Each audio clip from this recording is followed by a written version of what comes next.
देखो क्वेश्चन क्या है, माध्य हो चुका, माध्यिका हो चुकी, अब बहुलक शुरू कर रहे हैं अपन। बहुलक वाला क्वेश्चन कैसा है, बहुलक किसे कहते हैं, बहुलक क्या है, बहुलक के बारे में क्या है, बहुलक क्या कह रहे थे तुम? हम क्या कह बार-बार जो आए उसी बहुलक कहते हैं। रिपीट कर दो बार बार जो आए बहुलक संख्या बार-बार बहुलक। जैसे मान लो कोई अपने को आंकड़े, जैसे अपन को डेटा दिया है और जिसकी बारंबारता सबसे अधिक हो वही बहुलक होता है। बारंबारता जिसकी सबसे अधिक हो, जैसे हमने यहाँ पे एक एग्जांपल लिख रहे हैं, जैसे कि हमने लिख दिया 3 2 7 3 7 2 3 3 और फिर लिख दिया हमने 7 7 1 7 1 7। ये कुछ ऐसा क्वेश्चन दिया है, अगर हम पूछें कि बताओ इसमें बहुलक पूछा जाए, ऐसे क्वेश्चन में कुछ डेटा दिया, आंकड़े दिए, इस आंकड़ों में पूछा जाए बहुलक क्या है, तो बहुलक हमारा उत्तर क्या होगा, 7 होगा। इसमें हमारा आंसर 7 होगा। ज़्यादातर केस में ऐसे ही क्वेश्चन आ जाता है कि ऐसे पूछ ले सरल सा क्वेश्चन बहुलक क्या है। तो पहला टाइप बहुलक का यही है, इसको बताने की लिखने की कोई ज़रूरत नहीं है, और नोट करना है तो लिख लो। जो आंकड़ा सबसे ज़्यादा बार आएगा वही उसका बहुलक कहलाएगा। तो जैसे मान लो इसमें 7 सबसे ज़्यादा बार रिपीट हो रहा तो 7 हो जाएगा बहुलक, और 3 रिपीट हुआ होगा तो 3 हो जाएगा बहुलक। तो ये आंसर है इसका। लेकिन बहुलक दूसरा जी, यहाँ पे 7 सबसे ज्यादा बार कौन दिख रहा तुम्हें, 7, तो यही बहुलक है। अगर मान लो 7 की जगह 3 सबसे ज्यादा होता तो फिर उसका आंसर 2 ही होगा, या तो वो होगा या फिर वो होगा, ऐसे होगा।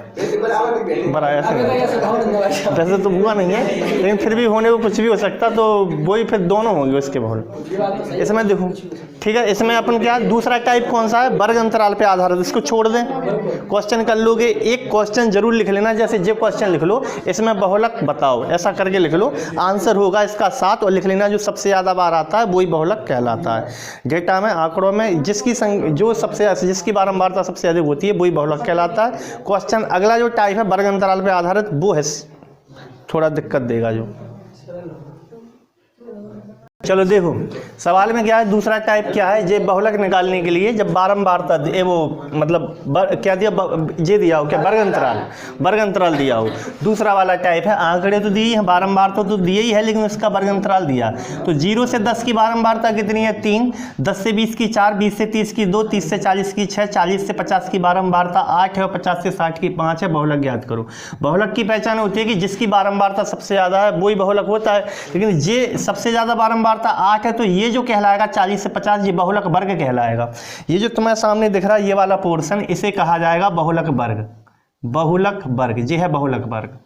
अब बहुलक वर्ग का मतलब ये हो गया कि इसमें जो लो वाला वैल्यू है वो 40 है, इंटरवल है 10, इंटरवल माने अंतराल है 10 का, और इसके जो फ्रीक्वेंसी है एफ है वो कितनी है, 8 है। फॉर्मूला इसका ये है, इसको तुम याद ही करना पड़ेगा। तो लो की जगह एल की जगह क्या रखना होगा, हमें एल की जगह रखना होगा 40, यानी लो वाली वैल्यू वर्ग की, बहुलक वर्ग की लो वाली वैल्यू।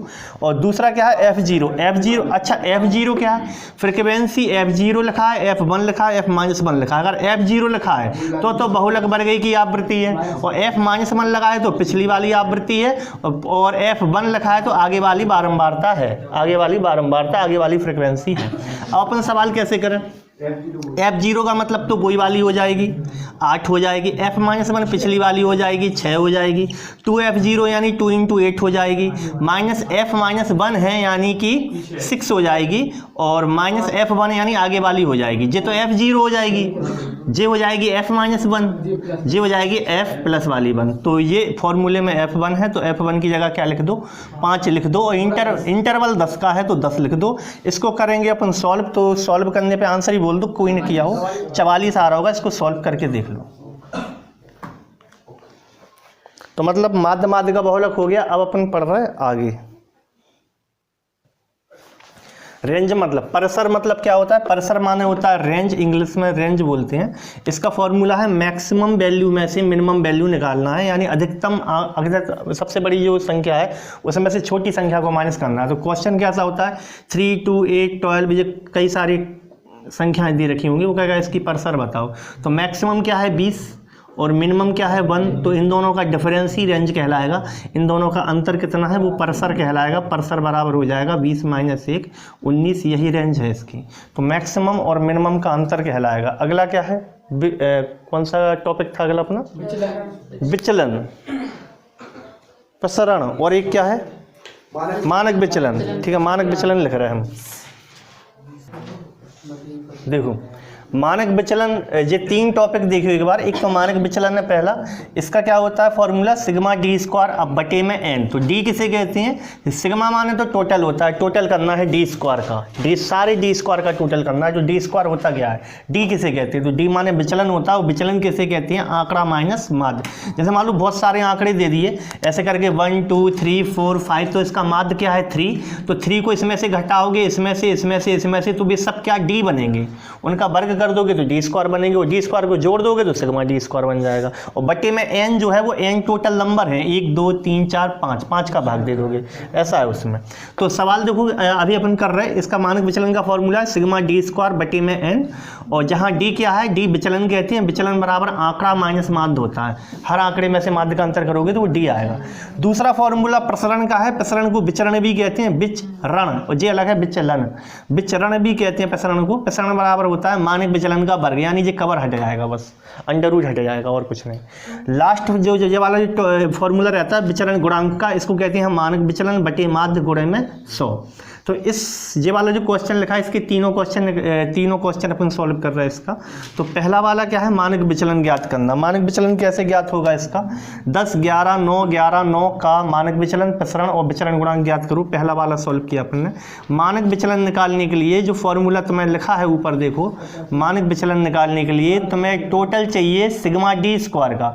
तो डी स्क्वायर कहते किसे हैं, पहले डी निकाल लो। डी कैसे निकलेगा, डी के लिए हमें जरूरत पड़ेगी माध्य की।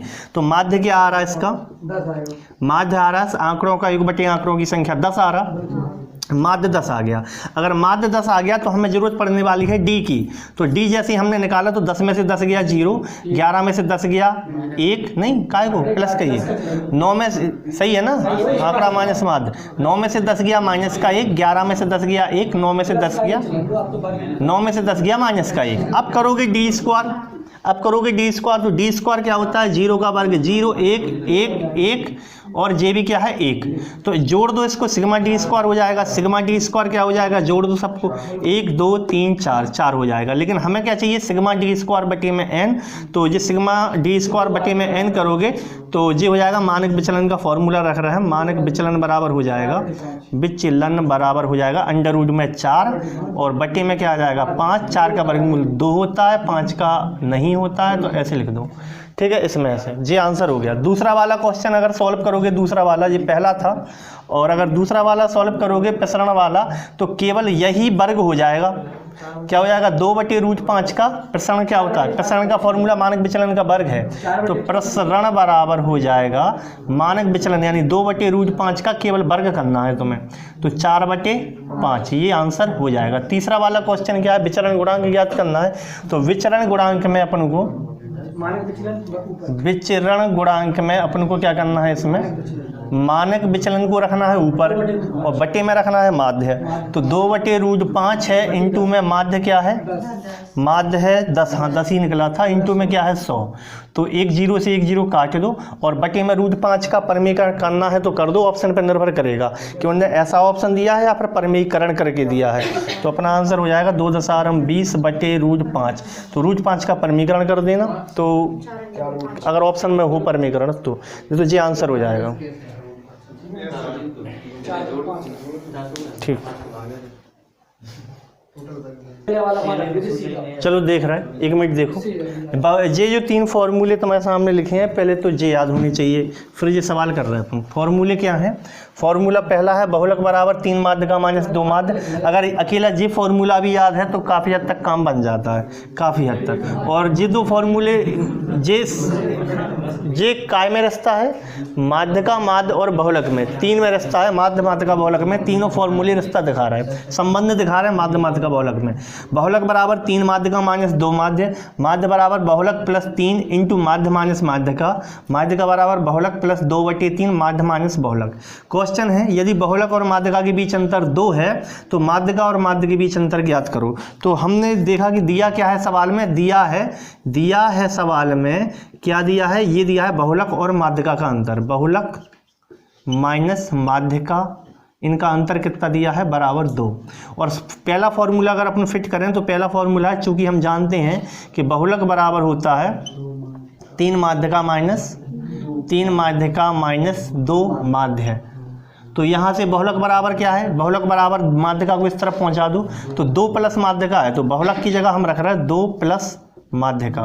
2 प्लस माध्यका जैसे ही रखोगे यहाँ पे तो बराबर में क्या है? 3 माध्यका माइनस 2 माध्य। माध्यका को उस तरफ ले जाओ तो 3 माध्यका में से 1 माध्यका आ जाएगी, तो 2 बराबर क्या हो जाएगी? 2 माध्यका माइनस 2 माध्य, 2 कॉमन आ जाएगा। जैसे तुमने 2 कॉमन लिया तो माध्यका माइनस माध्य हो गया, माध्यका माइनस माध्य। और यही तुम्हें चाहिए क्या है? वो क्या कह रहा है? माध्यका और माध्य का अंतर ज्ञात करो। तो 2 इस तरफ है, 2 से कटा 2 तो आंसर आएगा 1 बराबर माध्यका माइनस माध्य।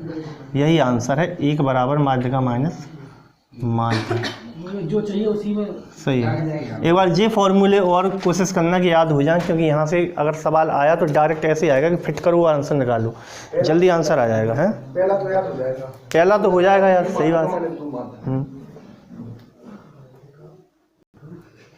देखो क्वेश्चन क्या है, प्रथम 5 क्रमिक त्रिकोणीय संख्याओं का माध्य ज्ञात करो। और दूसरा क्वेश्चन क्या है, प्रथम 5 क्रमिक वर्गीय संख्याओं का माध्य ज्ञात करो।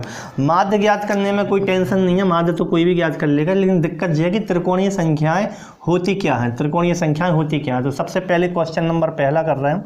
क्वेश्चन नंबर पहला का आंसर नंबर पहला क्या होगा कि त्रिकोणीय संख्या किसे कहती हैं, ये बात चल रही है अपनी। त्रिकोणीय संख्या का किसे कहते हैं? तो त्रिकोणीय संख्या में तुमने क्या किया था? हम क्या पहले ही बता रहा सॉल्यूशन आपको पूछ रहे हैं। त्रिकोणीय संख्या में कैसे किया? क्वेश्चन क्या है? पहला क्वेश्चन है प्रथम 5 क्रमिक त्रिकोणीय संख्या का माध्य ज्ञात करो। दूसरा क्वेश्चन है प्रथम 5 क्रमिक वर्गीय संख्या का माध्य ज्ञात करो।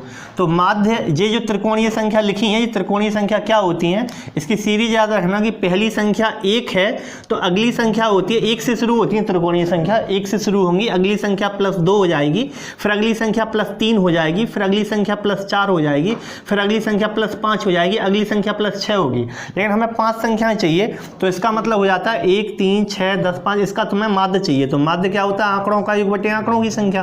तो आंकड़ों का योग कर लो, 3 और 1 4 और 6 10 10 20 और 15 35। 35 में 5 का भाग दोगे तो इसका आंसर क्या आएगा? 7 आएगा। और वर्गीय संख्या क्या होती है? 1 का वर्ग 1, 2 का वर्ग 4, 3 का वर्ग 9, 4 का वर्ग 16, 5 का वर्ग 25। तो इसमें हमें एवरेज चाहिए, तो एवरेज हो जाएगा, माध्य हो जाएगा। माध्य बराबर आंकड़ों का योग, यानी इसका टोटल कितना है? 55। और 55 में 5 का भाग दोगे तो आंसर आएगा 11। अगर क्वेश्चन ऐसा पूछ ले कि बताओ तीसरी त्रिकोणीय संख्या में कितने डॉट होते हैं, कितने डॉट होते हैं, तो पहली, दूसरी, तीसरी त्रिकोणीय संख्या में 6 डॉट होते हैं। ऐसा कुछ रहता है इसमें कि हाँ, डॉट भी पूछ सकता। तो डॉट का मतलब ये है कि बिंदु कितने होते हैं। तो एक बिंदु से, ये जो पहली वाली त्रिकोणीय संख्या लिखी है इसका मतलब है 1 बिंदु। इसका मतलब अगली वाली त्रिकोणीय संख्या का मतलब है इस एक में 2 और बढ़ा दो, ऐसे बिंदु। फिर अगली वाली संख्या का मतलब है इसमें 3 और बढ़ा दो, ऐसे बिंदु। फिर इसमें और बढ़ा दो, इसमें करके 4 बढ़ा दो, मतलब इसमें 4 बढ़ जाएंगे, ऐसे बिंदु। तो इसका मतलब यही है। तो वैसे तो इसका यही पूछेगा माध्य क्या है, इससे ज़्यादा माध्य का पूछ सकता और कुछ नहीं। त्रिकोणीय संख्या याद रखना। क्वेश्चन क्या है, सन 2001 की माध्य का तारीख बताओ। माध्य का क्या तुम्हें माध्य का निकालना आता है? माध्य का इसे कहते हैं, देखो 3, 7, 10, 12 और 15 लिख दिया। हमने कहा इसकी माध्यिका क्या है, तो माध्यिका बीच की संख्या होती है। हमने देखा 1 2 3 4 5 संख्याएं दी हैं, तो 5 संख्याओं में जो बीच की संख्या होगी वो कौन सी होगी, तो हम 5 में 1 जोड़ देंगे 6 का आधा होता है 3, तो तीसरे नंबर पे जो संख्या है वही हमारी माध्यिका हो जाएगी। माध्यिका माने बिल्कुल बीच की संख्या, आरोही क्रम में सजाने के बाद जो बीच की संख्या वो माध्यिका है। तो जैसे मान लो विषम संख्या है 1 2 3 4 5, 5 विषम है, तो 5 में 1 जोड़ दो 6 में 2 का भाग दो 3, तो तीसरे नंबर की जो संख्या है वही हमारा आंसर हो जाएगा। तो सेम सन 2001 की बात चल रही, तो 2001 में दिन होते हैं 365, और 365 में अगर हम 1 जोड़ दें, विषम दिन है ना, तो 365 में 1 जोड़ो तो 300 हो गए 66, और 366 के अगर हम आधे कर दें तो हो जाएगा 183। तो 183वां दिन तुम्हें निकालना है। अब 183वां दिन फरवरी कितने की है, 28 की है, तो बस तुम्हें 183 तक पहुंचना है। तो शुरू के जो 6 महीने होते हैं वो 181 दिन के होते हैं। शुरू के 6 महीने अगर नहीं पता है तो या तो निकाल लेना जनवरी फरवरी मार्च लिख के, या फिर डायरेक्ट याद करो कि शुरू के 6 महीने साधारण वर्ष में, शुरू के 6 महीने साधारण वर्ष में, 6 महीने साधारण वर्ष में 181 दिन के हो जाते हैं। अब जब 181 के 6 महीने हो गए तो 7वां महीना लग गया, 182वें दिन 1 तारीख पड़ेगी और 183वें दिन 2 तारीख पड़ेगी, तो 2 तारीख और 7वां महीना हो जाएगा 207। ये हमारा आंसर है 207, क्योंकि 181 दिन 6 महीने तो निकलेगा, तो 7वां महीना की पहली तारीख 82वां दिन और 183वां दिन हो जाएगी 2 तारीख 2 जुलाई। ये आंसर हो जाएगा। नहीं भाई, इसको ऐसे भी तो कर सकते हैं कैलेंडर।